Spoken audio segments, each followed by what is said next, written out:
사람들에게는 뭐 각자 특유의 고유의 냄새가 있다고 합니다. 그 냄새를 통해서 누군가 이제 누구의 냄새인가라는 것을 이제 분간할 만큼 특유의 냄새가 그 사람에게 있다는 거죠. 저도 이제 보통 그 당사자들은 잘 모르는데 이제 그 옆에 있는 사람은 좀 알죠. 그래서 저도 잘 모르겠는데 저한테도 특별하게 저만의 냄새가 있는 모양입니다. 언젠가 제 작은 아이가 이 베개에다가 코를 푹 쑤셔 봤더니 베개에서 아빠 냄새가 나. 이러더랍니다. 그래서 그때 이제 제가 없었거든요. 그래서 아내가 왜 베개에서 아빠 냄새가 나 이랬더니 아빠한테는 아빠 냄새가 나 이랬다고 합니다. 그래서 확실히 뭐 저한테 나는 특별한 냄새가 있는 모양입니다. 냄새가 좀 좋았으면 좋겠는데요. 네. 흥미로운 것은 성경에서 우리의 믿음을 냄새, 향기로 이제 표현하고 있다는 겁니다. 고린도 후서 2장 14절에서 16절을 읽어보면요. 항상 우리를 그리스도 안에서 이기게 하시고 우리로 말미암아 각 처에서 그리스도를 아는 냄새를 나타내시는 하나님께 감사하노라. 우리는 구원받는 자들에게나 망하는 자들에게나 하나님 앞에서 그리스도의 향기니 이 사람에게는 사망으로부터 사망에 이르는 냄새요 저 사람에게는 생명으로부터 생명에 이르는 냄새라. 누가 이 일을 감당하리요?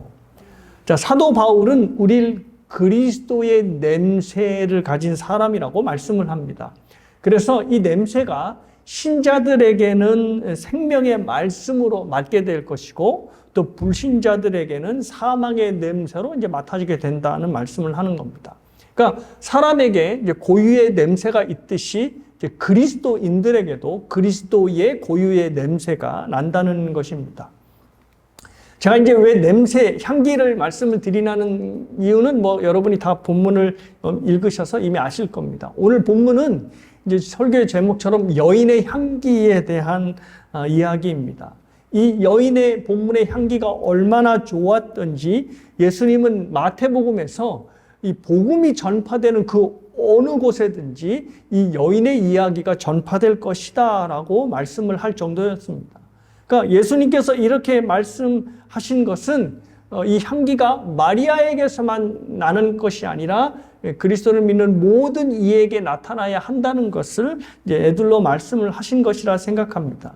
그러니까 예수님이 굉장히 흡족하게 여기시는 향기라면 저와 여러분들 모두가 이제 내야 될 냄새와 향기가 되는 거겠지요. 그래서 오늘 본문에 이제 가득한 마리아의 향기가 어떤 의미를 담고 있는지를 좀 살펴보려 합니다. 그 향기가 이제 마리아에게뿐만 아니라 저와 여러분에게도 나타나기를 주님의 이름으로 축복합니다. 첫 번째, 마리아의 향기는 하나님을 아는 지식의 향기였습니다. 좀 배경을 설명해 드려야 될 텐데요. 예수님께서 베다니로 다시 돌아오셨습니다. 그러니까 나사로를 살린 이적을 통해서 이제 유대 지도자들이 예수님을 죽이려고 살기가 등등하였죠. 그래서 잠시 이제 피신해 있다가 다시 이제 베다니로 돌아오신 것입니다. 자, 예수님의 방문에 이 베다니 전체가 아마 들썩였을 것이라고 저는 생각합니다. 모두가 이 무덤에 있던 나사로가 걸어 나왔을 때 그때를 생각을 하며 이 예수님 보자라고 이제 모여들었을 것이니 얼마나 이제 우쩍벅적한 이제 모임이 되었겠습니까? 사람들이 이렇게 모이니 이제 마리아가 이제 가만히 있을 수 없었던 모양입니다. 그래서 예수님을 위해서 이제 잔치를 베푼 거죠. 그래서 나사로 가정이 이제 호스트가 가정이 되어서 이제 예수님을 대접하고 아마 주변 사람들도 함께 대접을 했던 것 같습니다.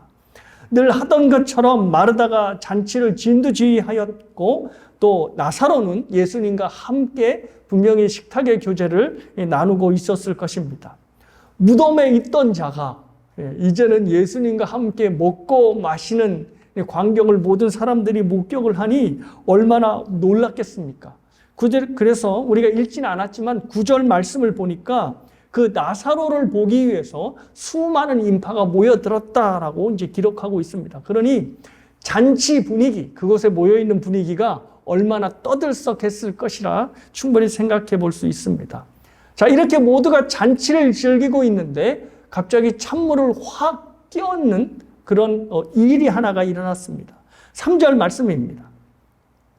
마리아는 지극히 비싼 향유 곧 순전한 나드 한 근을 가져다가 예수의 발에 붓고 자기 머리털로 그의 발을 닦으니 향유 냄새가 집에 가득하더라. 자, 사람들이 무척이나 놀랐을 것인데요. 두 가지 때문에 놀랐을 것입니다. 첫 번째는 마리아가 부은 향유가 정말로 비싼 향유, 순전한 나드 향유였기 때문에 놀랐을 것이고요. 두 번째는 마리아가 자신의 머리털로 예수님의 발을 닦았다는 것에서 놀랐을 것입니다. 먼저 머리털로 예수님의 발을 닦은 그 장면을 좀 설명을 해드리면, 유대 사회에서는 어떤 사람의 발을 이렇게 닦아주는 일은 노예만 할 수 있는 굉장히 허드렛 일이었습니다. 제자와 랍비 사이에서도 제자가 랍비의 발을 닦아주지 못하게 하였습니다. 그만큼 발 닦아주는 일이 바로 천한 일이라고 생각을 했던 것입니다. 자, 그런데 마리아가 예수님의 발을 닦아준 거죠. 그것도 뭐로 닦아줬냐면 자신의 머리털로 닦아주었습니다.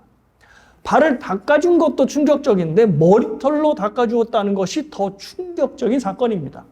왜냐하면 당시 여인이 사람들 앞에서 긴 머리를 풀어헤치는 것은 금기시된 일이었다고 합니다.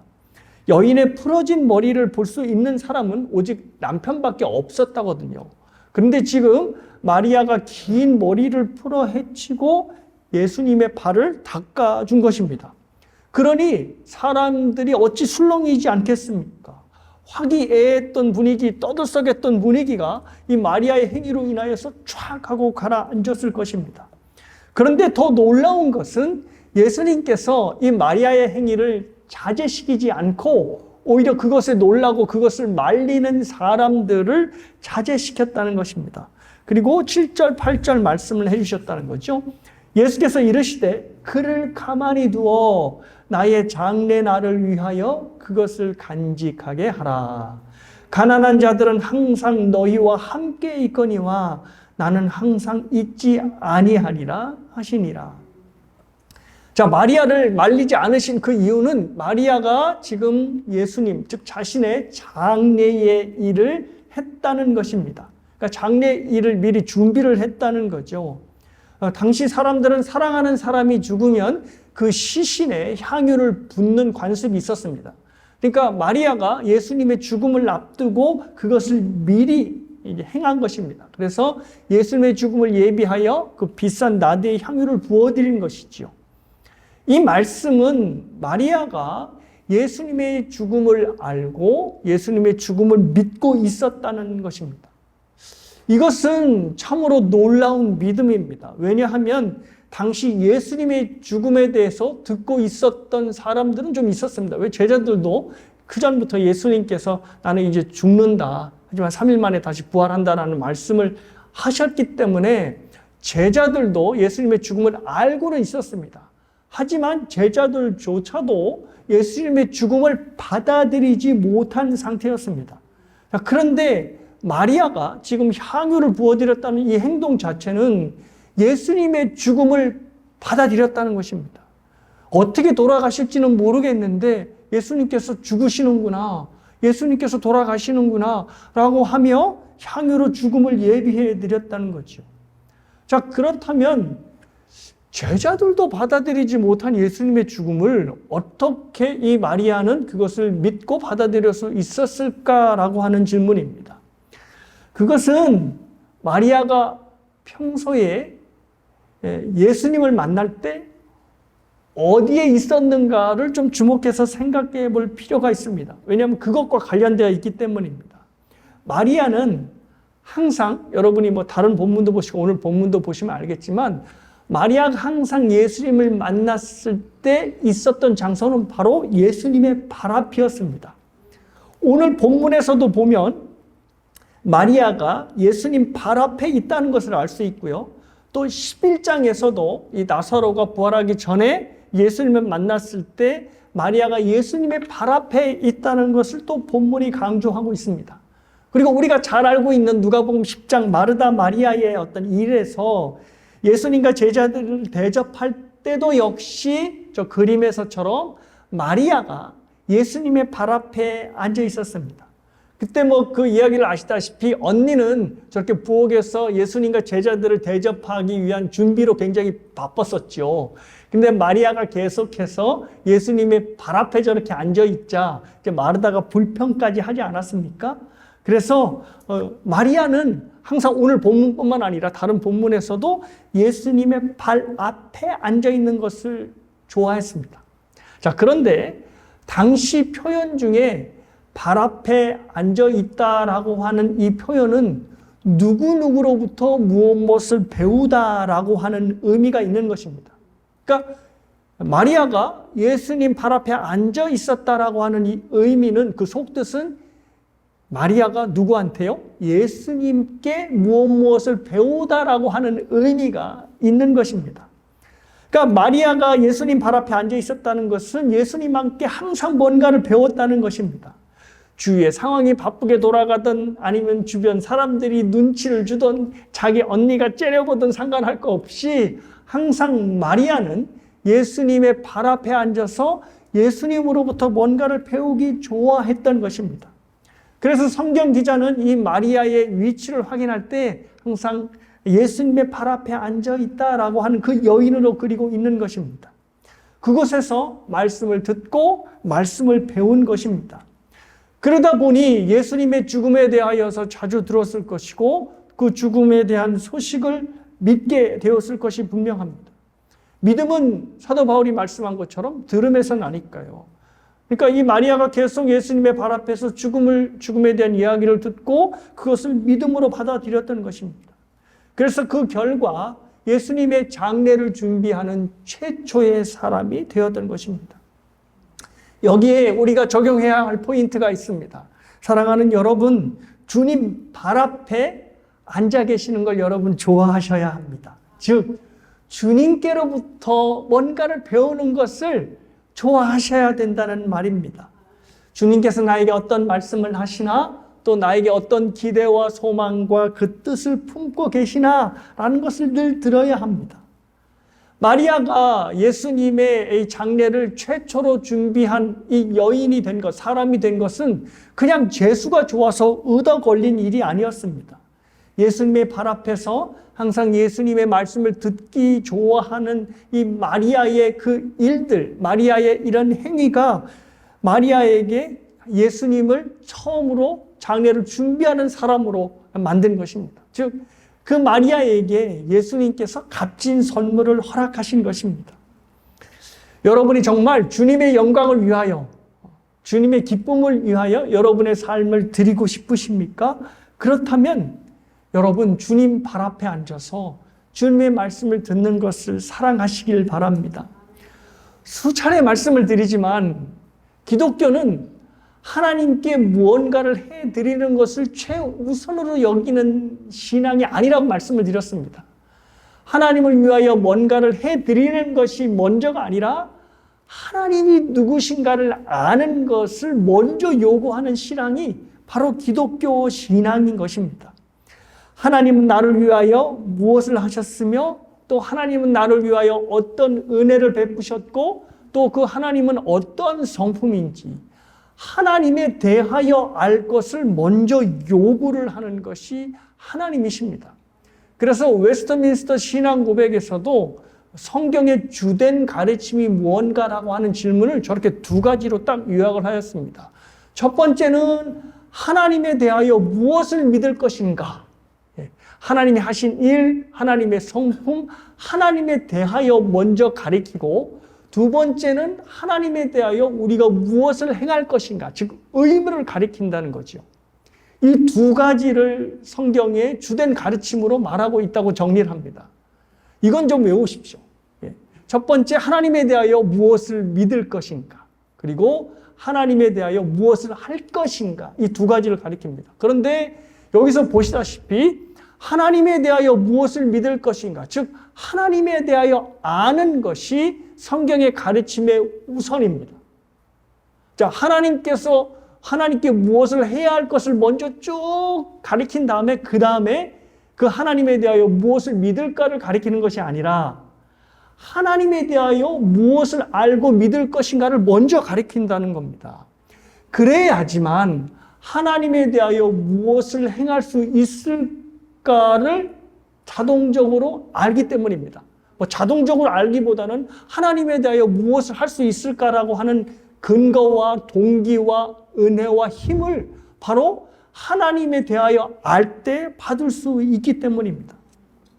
이것을 모르면, 즉 하나님에 대하여 뭔가를 알지 못한 상태에서 그냥 무조건 하나님을 위하여 하는 일만 하게 되면 금방 신앙의 바닥이 드러납니다. 왜냐하면 그냥 은혜도 모르고 하나님도 모르고 그냥 줄기차게 교회 와서 일만 하고 봉사만 하고 하면 결국은 사람들이 왜 나를 알아주지 않지? 내가 왜 하고 있지? 하면서 결국은 교회를 떠나게 된다. 그러니까 여러분들이나 저도 마찬가지죠. 항상 먼저 우선시해야 될 것은 하나님에 대하여 무엇을 믿을 것인가? 하나님이 우리를 향하여 어떤 성품을 갖고 계신가? 또 하나님께서 나를 구원하시기 위하여 어떤 은혜를 베푸셨고 지금도 어떻게 하여 내 삶을 구원해내고 계시는가를 아셔야지만 하나님 이후에 무엇을 할 수 있는가의 그 일에 대한 동기와 힘도 거기서부터 얻을 수 있는 것입니다. 그러니 하나님을 알지 못하면 저와 여러분이 어떠한 헌신도 할 수 없다는 거죠. 하나님의 말씀을 사모하셔서 주님 발 앞에 나오십시오. 그렇다면 오늘 본문처럼 마리아처럼 주님께서 우리를 통해 영광을 받으실 것입니다. 두 번째의 향기는 바로 마리아의 향기는 사랑의 향기였습니다. 자, 마리아가 이렇게 값비싼 향유를 예수님께 부어드리자 비난이 쏟아졌습니다.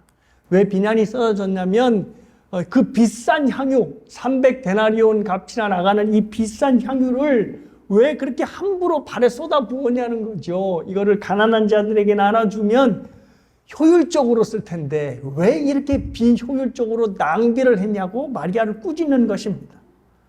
그런데 이 마리아의 행위는 예수님을 사랑하는 최고의 사랑 표현이었습니다. 그러니 아낌없이 이 향유를 부어드린 거죠. 사랑을 하면 마리아처럼 비효율적이고 낭비를 할 수밖에 없게 됩니다. 지극한 사랑 앞에서는 절대 계산기가 통하지 않는 법입니다. 마리아의 행동이 그걸 딱 말을 하고 있죠. 마리아가 계산기를 두들겨서 향유를 부어드린 게 아니라 계산기가 없고 그냥 사랑해서 부어드린 것입니다. 그래서 순전한 나드의 이 향유를 부어드린 이 행동을 보면 경제적으로도 효율적으로도 전혀 가치가 없는 그런 행동처럼 보이는 것입니다. 나드를 알면 더 크게 느껴질 것입니다. 나드라는 향유는요, 당시 북인도에서 수입이 되던 굉장히 귀한 향유였다 합니다. 화면에서 보시다시피 저 나드는 굉장히 조그만한 관목으로 된 식물에서 얻는 향유라고 합니다.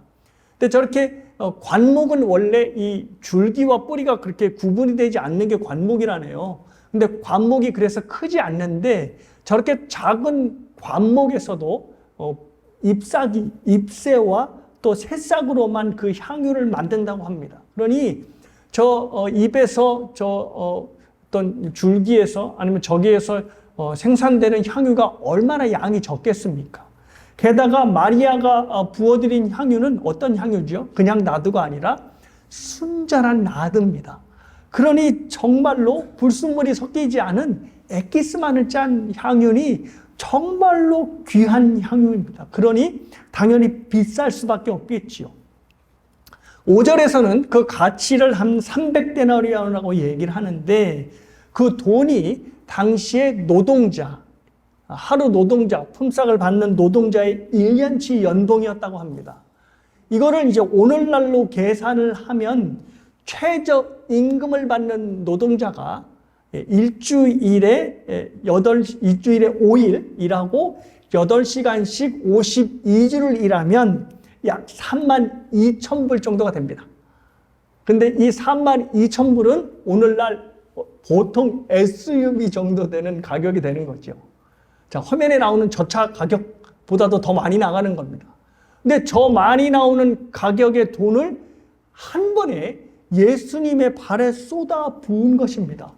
그러니 왜 그런 낭비를 하느냐, 그런 큰 돈을 그렇게 비효율적으로 쓰느냐라고 비난을 한 것입니다. 그런데 여기에 대하는 예수님의 반응이 흥미롭습니다. 뭐냐면 말리지 않는 것이죠. 오히려 마리아를 두둔합니다. 왜냐하면 마리아의 사랑 앞에는 그 어떤 효율도 계산기도 필요치 않다라는 것을 예수님이 아셨기 때문입니다. 사랑하는 여러분, 사랑 앞에는 말씀드렸듯이 어떠한 계산도 통하지 않습니다. 사랑은 바로 낭비이기 때문에 그렇습니다. 그래서 저와 여러분이 사랑을 하게 되면 효율적인 삶과는 거리가 멀어지게 됩니다. 비효율적으로 살게 되는 거죠. 근데 그것이 주님과의 사랑만 해당되는 것이 아닙니다. 여러분이 여러분 주변 사람들을 사랑해도 여러분의 삶이 비효율적으로 될 수밖에 없고 또 낭비할 수밖에 없습니다. 제가 아는 한 청년의 이야기를 해드리겠습니다. 한 청년이 교회에 가서 어떤 한 자매를 사랑하게 되었습니다. 그 자매도 이 청년이 싫지 않아서 이제 둘이 데이트를 하게 되었고 또 시간이 있을 때마다 이제 데이트의 시간을 보내게 되었습니다. 그런데 이 둘 다 청년이다 보니 돈이 없지요. 그래서 길거리에서 뭐 음식을 사 먹고 아이 쇼핑을 하는 것이 전부였습니다. 그런데 어느 날 이 같이 데이트를 하면서 길을 걷다가 큰 가방 가게를 지나게 되었습니다. 근데 그 가방 가게를 이렇게 유리에 진열되어 있는 진열장을 이렇게 보는데 이 자매가 딱 멈췄더니 그 가방을 뚫어지게 쳐다보는 겁니다. 가방이 너무 이쁘게 생겼다는 거죠. 그래서 그 자매 얼굴을 보아하니까 그 가방이 너무 사고 싶은 표정이 역력한 겁니다. 근데 아까도 말씀드렸지만 대학생들이라 돈이 없는 거죠. 그래서 그냥 입맛만 이제 이렇게 삼키고 그냥 집으로 돌아왔다는 거죠. 그래서 이제 각자 집으로 돌아갔는데, 자, 이제부터 문제입니다. 이 남자 청년이 집에 돌아가서 이 자매의 표정이 잊혀지질 않는 겁니다. 아, 저 가방을 사주고 싶은데 얼마나 하지? 그래서 이제 그 다음날 그 가게 가서 이제 가방 가격을 물어봤답니다. 근데 얼마 딱 얘기하는데 가만히 생각해 보니까 자기 용돈을 필요몰라게 모으면 한 석 달? 그러니까 뭐 넉넉하게는 넉 달? 빠르면 석 달이면 모을 수 있을 것 같다라는 생각이 드는 거죠. 그래서 그래, 와야지. 그래서 이 용돈을 이제 모으기를 시작을 하는 겁니다. 일반 버스를 타면 서서 가는 거니까 불편하잖아요. 그래서 이 청년이 항상 좌석 버스를 타고 다녔는데, 저 좌석 버스를 타지 않고 이 용돈을 절약하려고 이제 일반 버스를 타고, 또 학교에 가서도 이제 한 번 식당에 가는 걸로 두 끼를 해결하는, 그래서 아침, 점심을 먹든지 아니면 점심, 저녁을 먹든지 뭐 이렇게 해서 지금 쭈쭈쭈 하시는데 그렇게 해서 돈을 모으는 겁니다. 모으고 또 책값을 이제 어떻게, 뭐 엄마한테는 죄송하지만 어떻게 합니까? 책값을 받아서 그 책을 사지 않고 이제 도서관에서 이제 빌려보는 거지. 그래서 이제 돈을 필요불나게 모아서 드디어 가방을 어떻게 해요? 샀습니다. 사가지고 그 자매한테 딱 준 거지. 그 자매가 얼마나 감동을 하겠습니까? 그 가방을 받아서 감동하는 것도 있겠지만 얼마 안 되는 그 용돈을 어떻게 모았는지 충분히 연상이 되니까 그 자매가 감동을 받을 수밖에 없겠지요. 그래서 그 사건으로 인해서 그런지는 몰라도 그 자매가 그 청년이랑 결혼을 하게 되었습니다. 그리고 두 딸을 낳았습니다. 그리고 그분이 목사가 되어서 교회를 개척하고 있다죠. 귀 있는 자는 들을지어다. 자, 그런데 뭐 이게 중요한 게 아닙니다. 근데 이 이야기를 듣고 이거 그놈이 정신이 나갔구먼. 그게 뭐라고 그런 엄마도 속이고 말이야. 그런 비효율적인 그런 낭비를 하니 찌찌찌 하면 오늘 본문이 이해가 안 되실 겁니다. 왜냐하면 사랑을 이해를 못 하는 거거든요. 사랑은 말씀드린 것처럼 낭비하고 비효율적입니다. 그래서 사랑은 절대 사랑 앞에서는 이성적이 될 수가 없고요. 논리적이 될 수가 없는 것입니다. 근데 그 청년뿐만이 아닙니다. 여러분이 자녀를 사랑하고 여러분이 손주를 사랑할 때도 마찬가지입니다. 여러분이 손주들 앞에, 자녀들 앞에 어떻게 논리적으로, 어떻게 효율적으로 사랑을 하겠습니까? 아이가 필요 없는 것을 알면서도 사주는 것이 할아버지, 할머니 마음이고 또 엄마, 아빠의 마음이 아닙니까? 능력이 없어서 못 해주는 것이지, 능력만 있다면, 경제적으로 풍요롭다면 그냥 막 해줄 수 있는 거죠. 그래서 우리 아이들을 때로는 스포일도 시키는 것 아닙니까? 자, 근데 사랑하는 여러분, 하나님이 우리를 사랑하실 때도 마찬가지라는 거지요. 하나님도 사랑 앞에서는 뭐가 작동하지 않죠?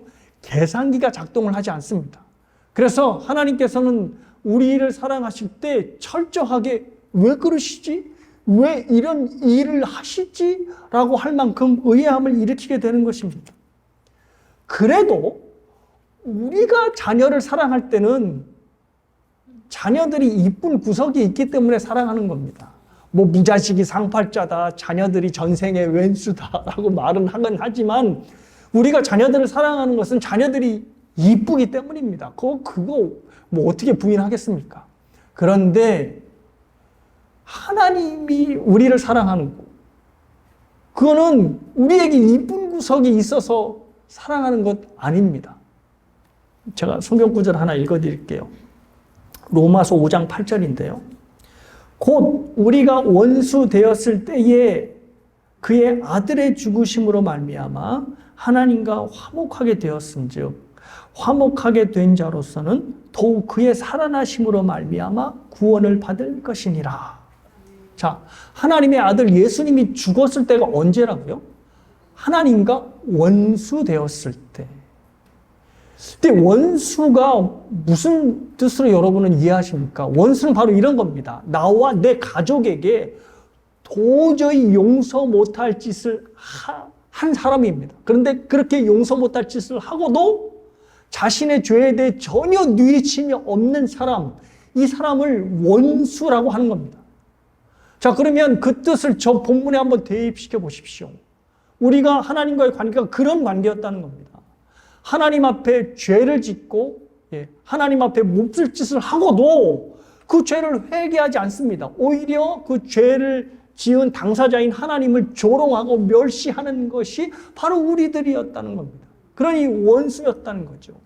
그런데 예수 그리스도가 언제 돌아가셨다? 바로 하나님과 우리가 원수 사이였을 때 돌아가셨다라고 하는 것입니다. 사랑하는 여러분, 이것만큼 낭비적인 게 어디 있으며 이것만큼 비효율적인 일이 또 어디 있겠습니까? 그런데 하나님이 우리를 사랑하시니 사랑의 낭비, 사랑의 비효율적인 행동을 하는 것입니다. 자기 좋아하는 사람 챙기기도 우리는 바쁘잖아요. 그래서 자기를 좋아하는 사람도 제대로 챙기지도 못하는데 우리가 어떻게 우리를 미워하고 우리를 싫어하는 원수를 챙긴다? 이거는 정말로 생각하면 생각할수록 말이 안 되는 겁니다. 하지만 하나님께서 우리를 그렇게 하셨다는 겁니다. 그래서 하나님 앞에서 계산기 두들기고 또 비효율적인지 비효율적인지를 따져가면서 사랑을 할 생각을 한다면 결국 저와 여러분은 하나님처럼 사랑하기를 거절하는 사람이 되는 것입니다. 그래서 하나님의 사랑을 이해하지 못하면 저와 여러분도 하나님의 사랑을 받아들이지 못하는 겁니다. 세상 사람들은요, 그래서 이 하나님의 사랑을 제대로 이해하지 못합니다. 그래서 바로 이러한 이야기를 하곤 하는데요. 한 가지 예를 들어보겠습니다. 윤호진이라고 하는 승려가 있습니다. 불교에는 공부를 하는 학승이 따로 있다지요. 근데 저분이 프랑스에서 박사학위를 받은 학승 중에 굉장히 유명하신 분이라 합니다. 근데 이분이 예수님의 죽음에 대해서 다음과 같은 말을 하였습니다. 좀 길지만 한번 읽어드릴게요. 예수는 죽음 앞에서 왜 그렇게 겁을 내고 고통스러워하고 절망했을까? 아마 이분이 겟세마네 기도를 알고 있는 모양입니다. 죽음 앞에서 예수가 보인 모습은 인류 역사상 보통 수준을 넘어선 사람들이 신념이나 사상 또는 신의 등의 이유로 죽게 되었을 때 보여주는 그 떳떳한 모습과 너무나 대조가 된다. 사육신의 성삼문, 독립운동을 하다 죽어간 안중근, 민주화 운동을 하다 죽은 사람들 모두 부활이나 영생에 대한 약속이 없었는데도 예수가 당한 고통보다 더 큰 고통과 고문을 견디면서 떳떳하게 죽음을 맞았다. 불교인들에게 예수의 죽음은 거의 아무런 감동도 주지 않는다. 감히 말한다면 오히려 평범하고 유치하게 보이기까지 한다. 그러니까 윤호진 씨에게 정직하게 얘기한 거죠. 윤호진 씨에게 예수의 죽음은 소심한 사람, 즉 죽음의 공포에 떠는 소심한 사람에 지나지 않게 이렇게 보았던 것입니다. 자, 이렇게 공부를 많이 했던 학생인 윤호진 씨가 이런 말을 했던 이유가 바로 무엇이었을까요? 그것은 예수님의 죽음에 대해 깊은 이해를 하지 않았기 때문입니다. 예수님의 죽음은 아까도 말씀드렸지만 자신의 원수들을 위한 죽음, 그리고 더 나아가서 하나님의 저주와 진노를 받은 죽음이기 때문에 그냥 일반인들의 죽음과는 상관이 없는 것입니다. 즉 윤호진 씨가 언급한 독립투사들이나 순교자들이 죽은 죽음과는 차원이 다른 겁니다. 비교할 수 없는 죽음인 거지요. 좀 예를 들어볼까요? 베드로 사도의 예를 들어드리겠습니다. 베드로 사도는 여러분이 알다시피 전승에 의하면 십자가에 거꾸로 매달려 죽었다고 합니다. 왜냐하면 내가 예수님처럼 어떻게 똑같은 죽음으로 바로 십자가에 달려 죽을 수 있겠느냐? 나는 그럴 수 없다. 나는 십자가에 거꾸로 매달려 죽겠다라고 하여 전승에 의하면 저렇게 거꾸로 매달려 죽었다죠. 죽음 자체를 놓고 본다면 어떻게 보면 베드로는 죽음을 두려워하지 않고 더 어떻게 보면 윤호진 씨가 얘기하는 것처럼 떳떳하게 그리고 숭고하게 죽은 것입니다. 그런데 예수님의 죽음과 비교가 안 되는 것이 베드로는 누구를 위해 죽은 거지요? 바로 하나님의 영광을 위해 그리고 예수 그리스도를 위해 죽었습니다. 그러니 저런 죽음을 숭고한 죽음, 떳떳한 죽음을 죽을 수 있었던 것입니다. 그런데 말씀드렸듯이 예수님의 죽음은 누구를 위한 죽음입니까? 하나님의 영광을 위한 죽음입니까? 아니죠. 뭐냐면 우리의 죄를 위한 죽음. 그래서 성부 하나님의 지독한 저주와 진노를 받아 죽은 죽음이니 그 죽음이 비참한 죽음이 되는 겁니다.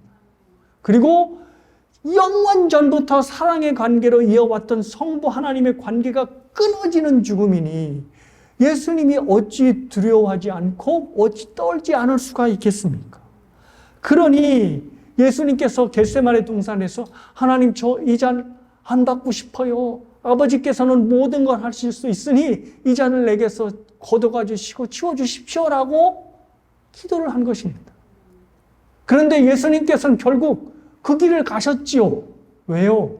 우리를 정말로 사랑하셨기 때문입니다. 그 길을 가지 않으면 우리가 예수님이 당할 모든 고난과 고통을 당하기 때문에 예수님께서 그 길을 걸어가신 것입니다. 윤호진 씨가 말하는 유치해 보이는 그 죽음 때문에 저와 여러분이 하나님의 생명을 갖게 된 것입니다. 사랑하는 여러분, 여기에 대해서 우리는 도전받아야 됩니다. 하나님처럼 예수님처럼 사랑하는 사람이 되기 위하여 여러분은 어떤 낭비를 하고 계십니까?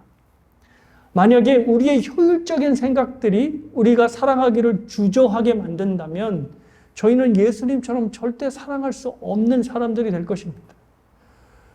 여러분, 모든 작은 교회들이 처음에는 그렇다고 그래요. 우리 교회가 사람들이 좀 많이 오고 부흥하는 교회가 됐으면 좋겠다. 그렇게들 다들 놓고 기도를 한대요. 근데 정작 사람들이 많이 오면 그렇게 싫어한대요. 왜냐하면 목사님들이 새로운 사람만 쳐다본다고. 그리고 그들에게만 관심을 갖는다고. 그리고 그들은 사실 섬겨줘야 되는 사람이잖아요. 그러니까 기존에 있던 사람들이 자꾸 섬겨야 되는 거죠. 그러니까 왜 우리만 이렇게 고생을 해야 되는 거냐고. 그러니까 예수님이 말씀하신 포도원 비유에 보면 새벽부터 들어가서 종일토록 수고와 열심을 견딘 사람들이 바로 그 사람들입니다. 그러니까 우리가 지금 열심히 교회 부흥을 위해서 기도하잖아요. 근데 한번 보겠습니다. 새로운 사람들 많이 하면 여러분들이 좋아하는지 싫어하는지. 네. 제가 기억하고 있다가 이 설교 또 할 겁니다. 사랑의 낭비를 하셔야 돼요. 비효율적으로 보이시는 일들을 하셔야 돼요. 왜 나만 일해야 돼? 왜 나만 이렇게 고생해야 돼? 라고 하는 일들을 하셔야 결국 예수님께서 하시는 사랑을 베풀 수 있고 그 사랑을 하실 수 있습니다. 우리에게서 사랑의 낭비가 나타나길 주님의 이름으로 축복합니다. 자, 그리고 세 번째 마리아의 향기는 헌신의 향기였습니다. 자, 마리아가 지금 행한 이 행위는 단순히 비싼 향유를 예수님의 발에 통크게 부어드렸다라고 하는 단순한 행위가 아닙니다. 마리아의 이 행위는 자신의 인생을 부어드리는 행위였습니다. 학자들에 의하면요, 어떻게 이 사건을 분석을 하냐면, 이 여인, 마리아가 이 향유를 부어드린 이 향유는 보통 두 가지로 해석을 합니다. 부모에게 물려받은 유산이나 아니면 이 마리아가 훗날 결혼하기 위해서 받은 결혼 예물로 해석을 하고 있다는 겁니다. 그러니까 결혼 예물이든 어떤 부모에게 받은 유산이 됐든 이 여인에게 있어서는, 마리아에게 있어서는 전 재산이 되는 거죠. 그러니까 그냥 비싼 향유를 부어드렸다가 아니라 이 여인의 전 재산을 부어드린 겁니다. 다시 말해서 이 여인의 인생을 부어드린 것입니다. 그러니까 이 여인의 이 향기가 그냥 향유의 향기가 아니라 헌신의 향기가 되는 것이지요. 사랑하는 여러분, 우리가 예수님께 받은 은혜는 값없는 은혜입니다. 왜 값없는 은혜냐면 우리가 그 은혜를 받기 위해서 뭔가를 행해서 그 은혜, 그 행함으로 대가를 받은 은혜가 아니기 때문에 값없는 은혜라고 말하는 겁니다. 근데 이 값없는 은혜를 사람들이 종종 오해해서 이거를 값싼 은혜로 취급해보는 것입니다. 그 세상에는 싼 게 비지떡이라고 하잖아요. 그러니까 뭐 값없는 은혜라고 하니까 은혜까지도 싼 게 비지떡인 모양으로 그렇게 생각을 하는 겁니다. 세상에서는 싼 게 비지떡이 통할지는 몰라도 영적인 세계에서 그리고 신앙의 세계에서는 결코 이 싼 게 비지떡으로 통하지 않습니다. 그 은혜 때문에 하나님의 아들이 죽으셨는데 그게 어떻게 값싼 은혜가 되겠습니까? 그래서 그 은혜를 받은 저와 여러분은 이 갚지 못할 은혜 때문에 그것을 감동하여서 그것을 어떻게든 내 삶으로 드리고 싶어서 저와 여러분이 사는 것입니다. 그래서 저와 여러분의 삶 자체가 바로 하나님을 위한 삶이기 때문에 그것을 헌신이라고 부르는 것입니다. 시간을 드리고 물질을 드리고 인생을 드림으로 예수께서 저에게 주신 은혜를, 우리에게 주신 은혜를 절대 값싸게 만들지 않는 것이 저와 여러분의 노력인 것입니다. 내가 주님께 더 받아내기 위해서 뭔가를 하는 것이 아니라 이미 모든 것을 다 받았기 때문에 하나님께 드리는 삶을 하는 것입니다.